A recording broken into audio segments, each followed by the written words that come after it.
You're listening to PetLifeRadio.com. Is your pet stressed out? Does your pet need annual vaccines? Which pet is best for a child? Would you know if your dog was in pain? Pet Life Radio presents The Pet Doctor, where you'll learn everything about keeping your pet healthy and happy. From pet care, pet meds and grooming, to pet food, pet insurance, and dental care, this is the place to find out everything there is to know about pet wellness. Whether you have a dog, cat, reptile, or rabbit, you'll find answers for your pets straight from the vets, because it's your pet. Health matters.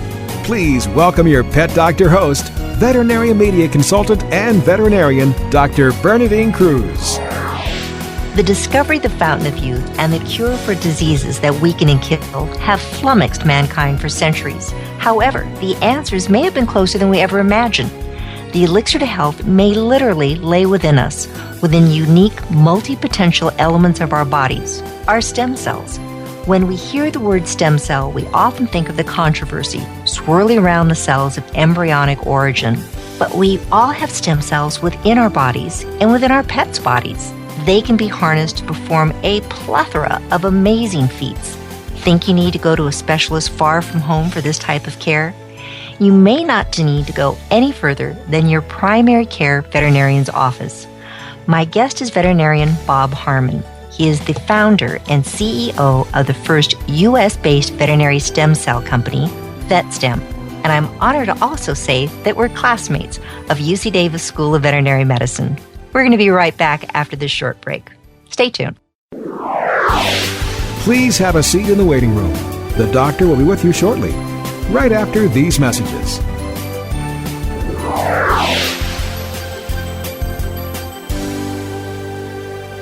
Petco, where the pets go. Petco, where the pets go. Pet Life Radio has tail-wagging, fur-flying, fabulous deals for our listeners from Petco. Get $6 off your order of $60 or more and up to 40% off the entire Petco site. That's right. But that's not all. Because you're a Pet Life Radio listener, you'll also get free shipping on your order of $49 or more. $6 off, up to 40% off, and free shipping from Pet Life Radio and Petco. To get these awesome deals, go to petcodeals.com. That's petcodeals.com. Petco, where the pets go. I'm not much of a reader, but I do wish I were more well-read. There are so many great books coming out. I wish I could find a way to keep up. Audible.com makes it easy to stay well informed and catch up on your reading simply by listening. Audiobooks from Audible turn downtime into uptime. You'll be more productive and become well read. Now I'm able to catch up on all the great books I've been wanting to read. With Audible, I feel smarter. Pet Life Radio listeners, try Audible.com now and get your first 30 days of Audible Listener Gold membership plan free. And get a free audiobook. Choose from over 100,000 titles. To get this great deal, go to audibledeals.com. That's audibledeals.com.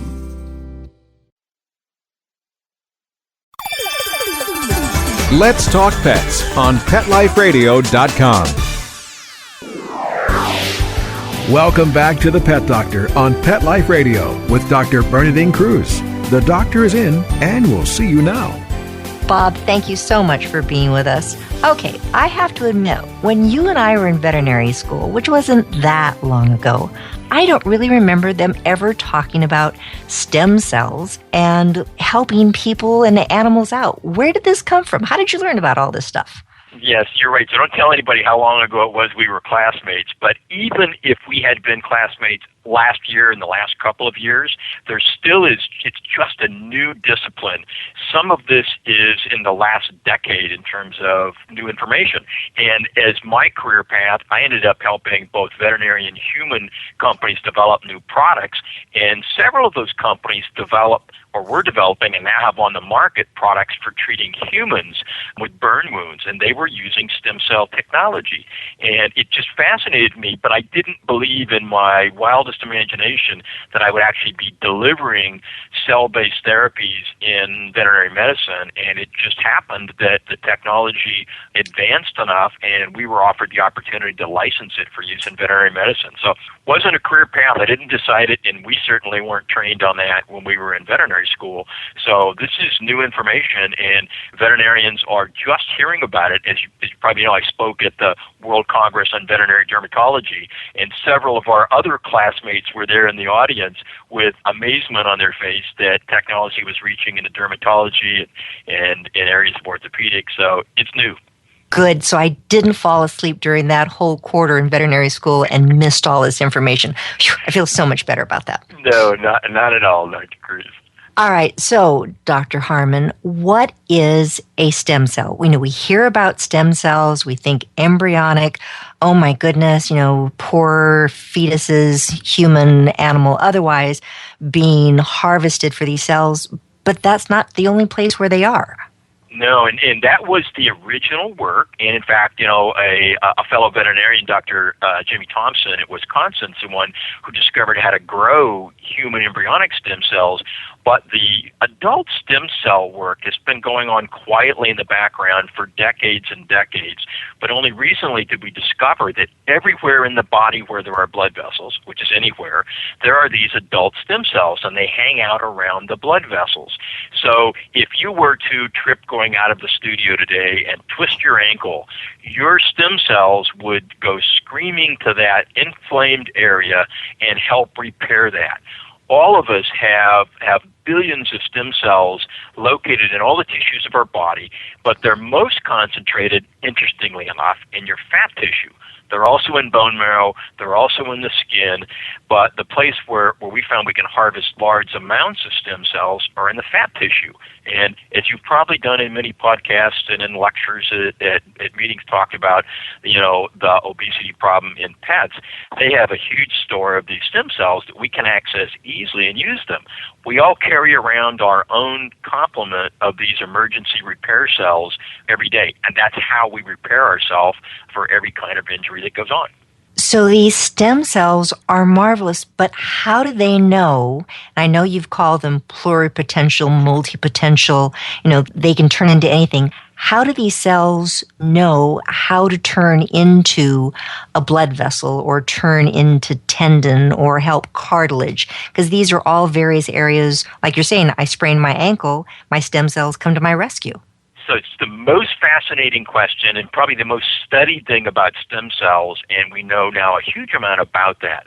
So these stem cells are very, very multi-purpose. I'm from Oklahoma originally, and we'd say they're like baling wire and duct tape that you can sort of patch up anything. But when you look at how they function, they take their cue from the local injury. So it is very much like a paramedic. They can fix lots of things, or a doc walking in a room.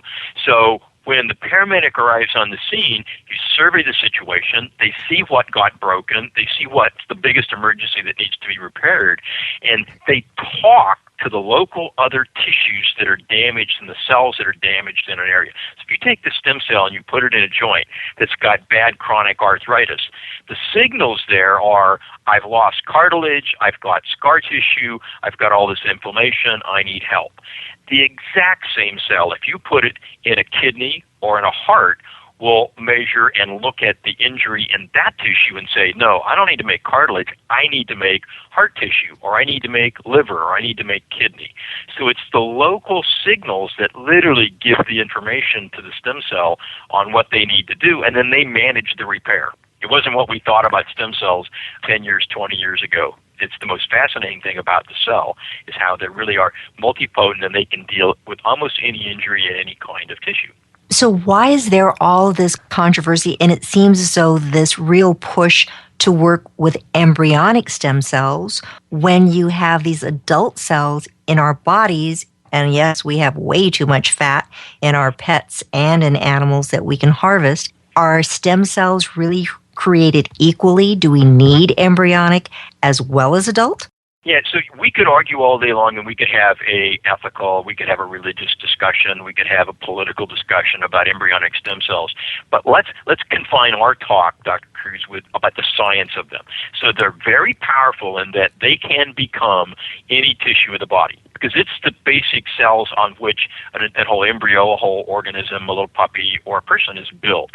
But they're made to grow new organisms. So when you take that embryonic stem cell and you put it in a patient, which they've done experimentally, they make tumors, and they're rejected because it's not the same DNA as the patient you put them in. So although they're very powerful as a clinical tool for you and I as clinicians, they really don't work. And after 15 or 20 years of trying to sort that out, the scientists have not figured that out. So instead we look at, are there other sort of multi-purpose cells in other tissues that we can use in that same way? And the cells from bone marrow or from fat were originally thought only to make those specific tissues, like make fat or make connective tissue.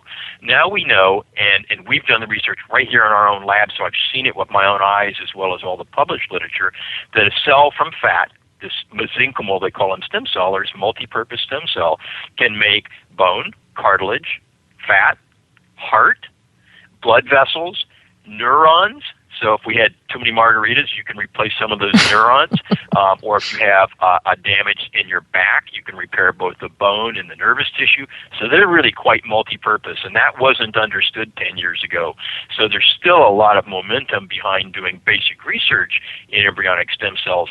But of the 200 companies in the U.S. that are working on bringing products to market for human and animal, there is one left that's working on embryonic stem cells because of all of these technical and FDA issues about safety. So almost everybody is working on some version of what we call an adult stem cell, from cord blood, from fat, bone marrow, or other tissues.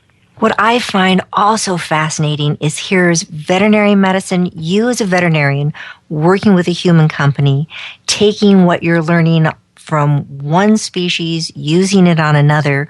Who's ahead of this research game right now? Who's further advanced, human medicine or veterinary medicine? Because I only know right now of stem cells being used clinically in veterinary medicine. Is that true, or are they using it in humans also? A few places in humans already, but we are way ahead in terms of the global number of patients. Just VetStem, and we're only one of multiple companies in the world in veterinary that are working on this. Clients that we work with, like your practice, have treated more than 8,000 clinical patients. This is not research. These are real patients with real diseases. So we really are quite advanced in terms of the clinical knowledge. And as you know, I speak at human and veterinary meetings all over the world.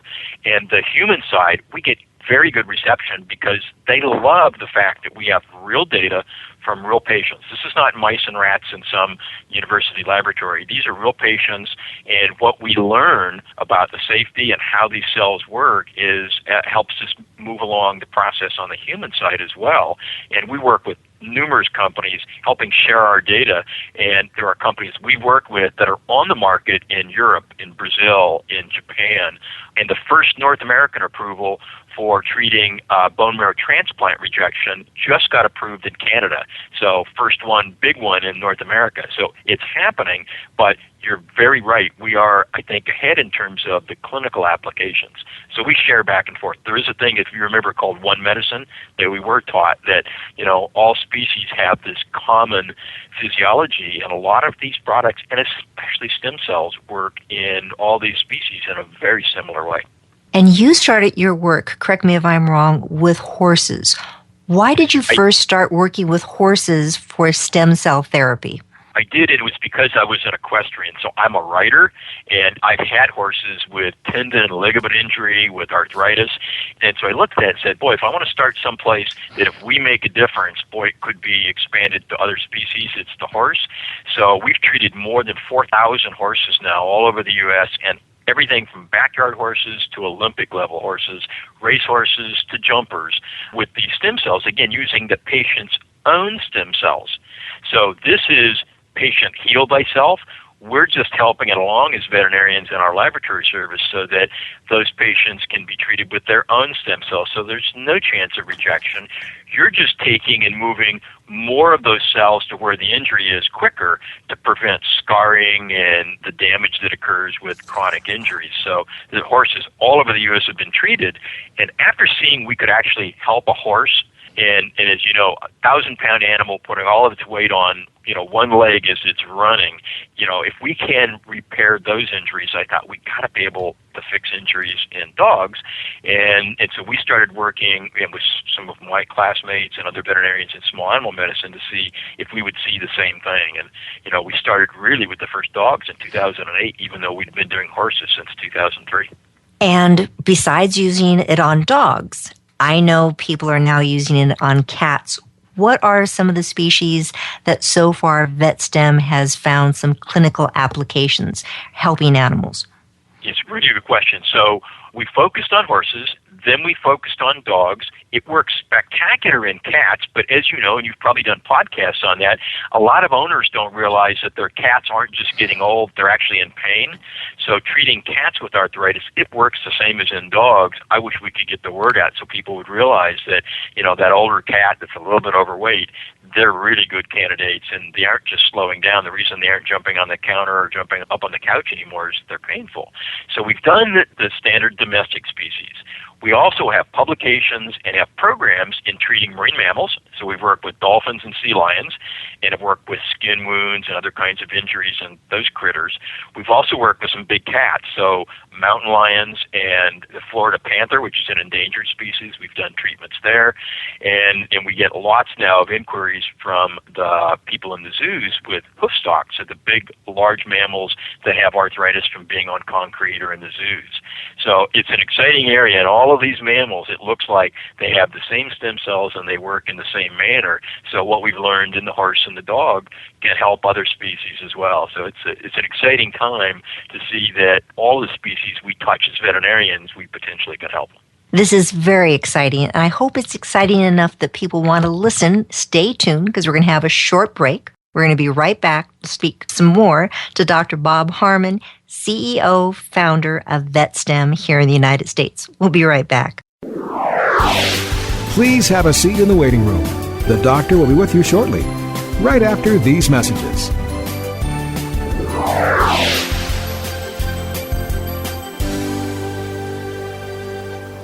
Introducing the new Bret Michaels Pets Rock collection exclusively at PetSmart.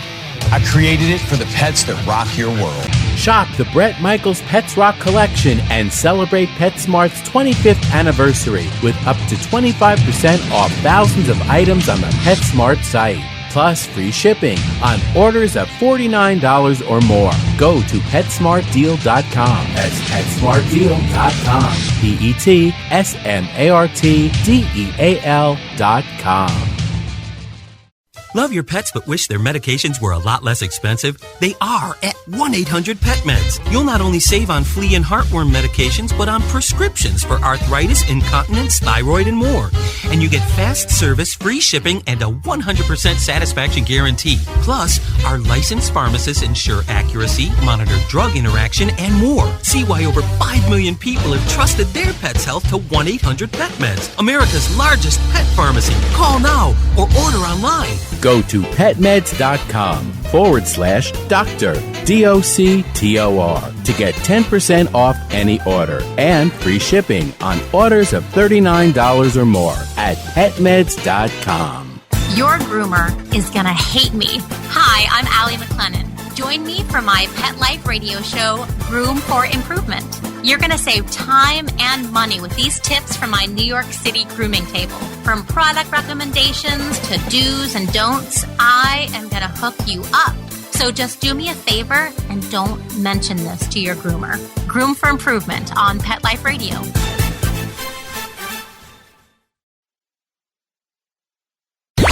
Let's talk pets. Let's talk pets On Pet Life Radio. Pet Life Radio. PetLifeRadio.com. Welcome back to the Pet Doctor on Pet Life Radio with Dr. Bernadine Cruz. The doctor is in, and we'll see you now. Dr. Harman, this is just fascinating. So you're talking about using it for arthritis. You talked a little bit about some dermatological conditions that you're treating, wounds, neurological problems, spinal cord injuries. What else? I read someplace in one of our journals you're using it in kidney disease, and I know that's one of the number one killer of older cats, kidney disease.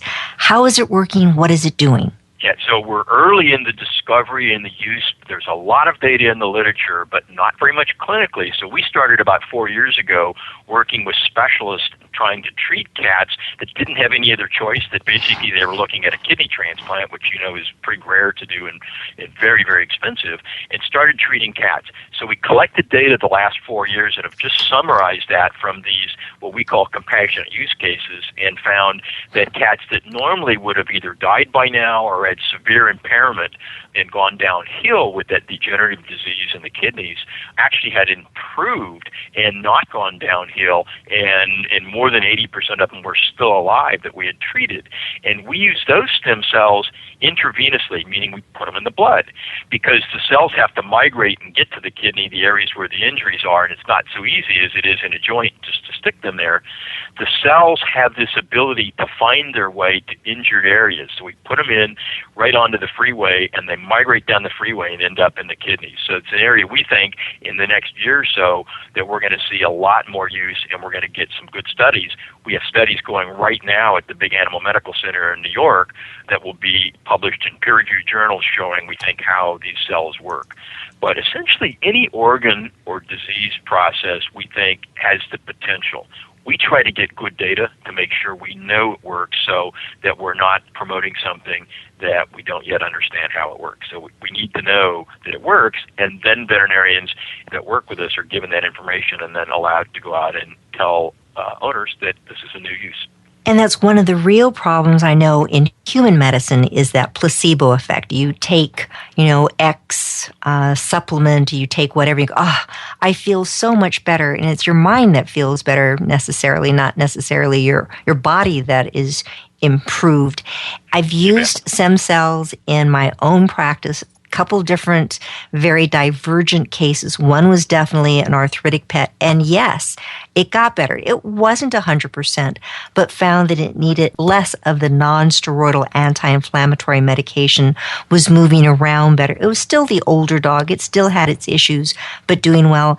And then, because, thank you, you allowed me to use it in a compassionate care case for a skin issue, that a dog who otherwise had no chance because its body was recognizing the oil glands as being abnormal, foreign, and mounting immune response, and all its fur was falling out, and it was prone to infections. This little Australian Shepherd dog is just hands down so much improved, to the point where the specialist, who is also a classmate of ours, said, "Oh my goodness, I have never seen a response like this, didn't think it was possible," and we saw an improvement.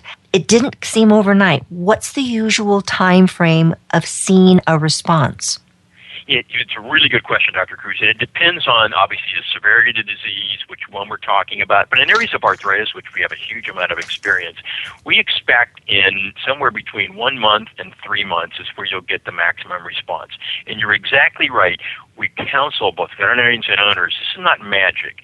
And if there's lots and lots of damage, it takes time. They're not going to come back if they've got problems like hip dysplasia, where it's actually a conformation problem. It doesn't change the conformation, but it dramatically improves the pain, inflammation, and what we're really trying to do as veterinarians is improve the quality of life of an animal so it can get back to doing what they and the owner like to do, whether it's chasing a ball, jumping on the couch, or just walking to a mailbox. And you don't have to be a performance animal to have this kind of an improvement, but we really think that that's the approach. And really very important people understand is when you do the initial collection of the fat, and we process the stem cells here in San Diego, we do proper counts, and then we store the excess cells frozen for the life of the animal in liquid nitrogen. It's like being in suspended animation, so that a year or two from now, when that animal continues to age and they need more stem cells, there's no collection process or time. You as the veterinarian, Dr. Cruz, then call and order the cells. We thaw them out, do the quality control, and ship them back. So the owner now has cells stored for the life of the animal and for future uses, because if we find out in the future we can use it in kidneys in dogs or livers in dogs, the cells are sitting there waiting to use. Very much like a lot of your listeners would know of storing umbilical cord stem cells when they have a human baby. So we can do the same thing, store those cells, have them for the future. So use them now, use them in the future, and they stay there frozen, again, for the life of the animal. And exactly what I've had it to use for this one little Australian shepherd was doing so much better, started having a flare-up, started having issues again. So I called your office saying, hi, I need some more of these stem cells, and I believe it was like 2 to 3 weeks. Got a call, it's ready to go. And it was just so nice, because though the harvesting procedure is not difficult, it was nice not having to do it again. And you're mentioning something that's really great, and I'd like to have you talk about a little bit, that now when veterinarians spay that cat or dog or neuter it, they can actually just obtain a small amount of fat at that time, send it in, and have it stored in case you need it down the line. You bet. And then you've stored the youngest cells from an animal when they were already having a procedure. They already had an anesthesia. And it's most common in a spay or a neuter, but they might be in there for an orthopedic procedure and an elective procedure. And so you just grab that fat, it goes in the same tube, the same box, here to San Diego, and we just store it for the future. It's called Stem Ensure, and it allows you for a much cheaper cost to be able to just store those right now. And they're not ready to use. We have to grow them later so you have enough of them for doses, but we wanted it to be as cheap as possible so that during another procedure you could just grab those cells and then they'll be there in the future. And you know that we actually stole the idea again from human medicine, because they do that with umbilical cord cells.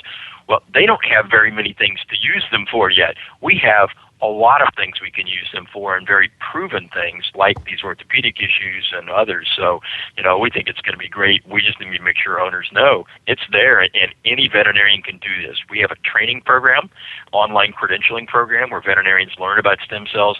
So if they're older veterinarians like you and I, and they didn't get anything on stem cells, they can get a full training online on what stem cells are, how to use them, how to explain it, what's the best way to use them, and so, you know, your veterinarian can learn this, or you can go to a specialist or a general practitioner in the area who's already trained, and it's your choice as an owner whether you want to go to somebody already that's trained or encourage your veterinarian to come take the training course from VetStem, and then they can get trained. You know, it's just part of now veterinary medicine. And the administration is not hard. You're saying it can be given intravenously. That's something any veterinarian can do. When I was having to treat Nikki in particular, and that was being done multiple times intravenously, we just go ahead, pop a little catheter in, so I knew that this little tube is right in the vein. Owner and I would sit on the floor, give a little injection, chat a little bit, give a little bit more. The pup did wonderfully, just kind of sat there going, this is boring, whatever. But you brought up something that's really important, Dr. Harman, cost. Some people are listening to this going, oh my goodness, this must be thousands and thousands of dollars. I can't afford this. I just have an everyday dog or cat at home. What's the approximate fee for something like this? So it's a really good question. And one of the biggest problems is, I'll point out, Dr. Cruz, is you and I, as veterinarians, we tend to look at things and kind of judge, that's kind of expensive. So I've spoken to, I bet you, 50 owner groups, both horses and small animal, both cat and dog groups. And I always ask the question as I'm going through talking about stem. So what do you guys think this will cost? And after they hear the high-tech usage, it's real stem cells and what it can do, the average cost that owners tell me they think it should cost is probably $10,000 or $15,000. And that's when they look and they go, oh, God, I probably can't afford this. And the real cost to the owner is somewhere between $2,000 and $3,000. Most often about $2,500. Pet insurance does cover it if you have pet insurance, and there are some that you can get that will cover even certain pre-existing conditions. You have to look carefully at your policy. But if you'll ask your veterinarian, most of the pet insurance companies will cover that. Also, as most of your clients would know, Dr. Cruz, you can use Care Credit or one of the payment plans for that as well.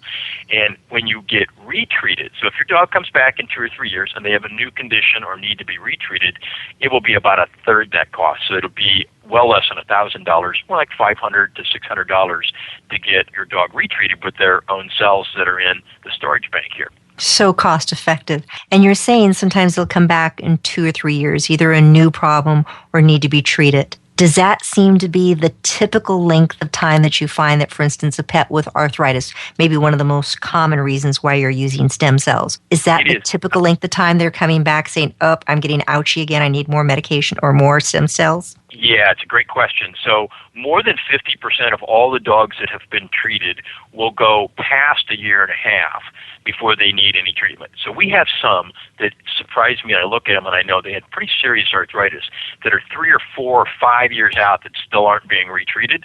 But there are other ones that would come back because they had a more severe arthritis, or they've got a conformation problem, or they have a tough job. You know, one of the police dogs, they're a agility dog, so they're constantly pounding on that joint, and they get back to work. They might come in a year or year and a half and get retreated. There are also a small percentage of dogs that we don't know why. They're one of those kind that don't heal well, and they won't have a negative reaction. And we should probably talk about adverse reactions a little bit to make sure we allay people's fears. But there's a small percent of dogs that don't respond, and that's true with any therapy that we provide, whether it's drugs, whether it's surgeries. Not all animals respond, but there are a small percent, so there is a chance that you could go through this procedure and your dog not respond. We then would probably retreat, or maybe with a larger dose, to try to figure out whether this dog just doesn't heal. He's got maybe defective cells and doesn't heal well or not. But the majority, so greater than 75% of these animals, will have a pretty profound response that you as the veterinarian will look at and the owner will look at and go, wow, I really improved the quality of life of my animal. And you brought up something I think that's very important too. For the number of cases that I have used stem cells with, I have not seen in the pets I've treated any adverse side effects, things going wrong. But as you said, nothing's 100%. What are some of the potential side effects that may not be what we want to see? Yes, it's a really good question, because with any therapy, what are we trained in school? Above all else, do no harm, so don't damage. So we spend an incredible amount of time looking at these cells and the types. Even though it's the animal's own cells, we still wanted to make sure. So we've done studies trying to look at that and make sure. So now after some, more than 15,000 injections in more than 8,000 animals over a long period of time, we get something less than 0.1% that have what we call an adverse event. And that's what FDA would call an adverse event, which is where if you injected an animal and the owner said, this is something I didn't expect. For example, in arthritis, you might see the joint get swollen for a day or two. The animal is itching or scratching at that spot, and that's something you wouldn't expect because it's their own cells. We don't know for sure why, and it might just be the injection where you're putting a needle into the joint, or you're putting cells in a tissue where you're having to put a needle in there. But no deaths, no serious adverse events in all of these animals we've treated, because again, it's not adulterated with anything. This is their own cells. We've just taken the fat out. We get rid of the fat, concentrate the stem cells, put it in some saline, and send it back to put back into the animal. So we didn't expect that to be a problem. But we do, on occasion, an animal is sore a day or two after, and then they get over that. But in comparison to the drugs that we use, and I'm a veterinarian, and I know there's a lot of drugs that do a lot of good, and the NSAIDs, the pain drugs, and the other more serious pain drugs all do good for animals. But they have some very serious side effects, particularly if you use them wrong, and animals can die, they can get ulcers, they can get other liver problems, which is why we have them come in and get their liver examined. That's a huge advantage for stem cells, particularly using the patient's own, because the risk of side effect is so low, because again, you're putting back their own cells.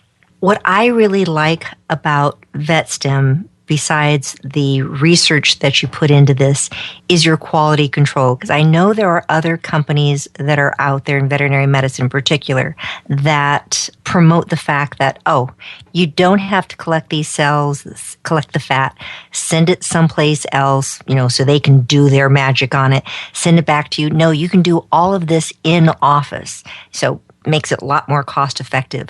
I'd love to have you, if you can, compare and contrast some of the concerns of in-hospital types of procedures versus sending it out, and why we would want to send it to someone such as VetStem to have the fat processed? Great questions. One we get asked a lot, and I want to see animals get treated with stem cells, whatever the safest way is. So I think it's really important that people have access to it. We spent 3 years and many six-figure amounts of good American dollars trying to develop a system that could be in the clinic, and we decided in the end we dropped the license we had for a human system that would do that because it was too expensive and still wasn't safe. So in a clinic, you don't have a sterile room for processing cells. You have a surgery room, but in trying to process when you're concentrating these cells, it's critical there's no contamination whatsoever. So we made the decision to have a central lab where we can control the sterility. We have sterile hoods. You can go to our website and see actually a tour of what the lab looks like, and it's like an FDA type of cell processing facility, so you know you get those back. But maybe most importantly, you need a very expensive piece of equipment to count the cells. So when we get the fat out, there's a variable number of stem cells in there. As you might guess, each animal's a little different. And you need to know the dose. Just like with every drug that we use, it says there's so many milligrams per milliliter of an NSAID drug.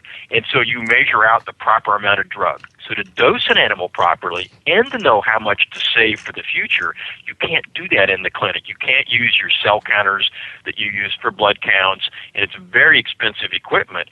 So we believe those two things make it just impossible to do safely and responsibly in a clinic. So we've continued to maintain the stance that you need to send it off. It comes back within 48 hours, and the animal gets to go home after the original collection, recover from the anesthesia, and then comes back in and gets a simple injection.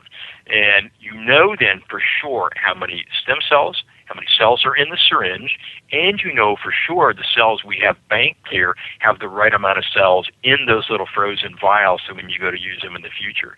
So although we'd love to have it in the clinic, you do not want that owner to come back to you. Like that little dog with the skin problem, the Australian Shepherd.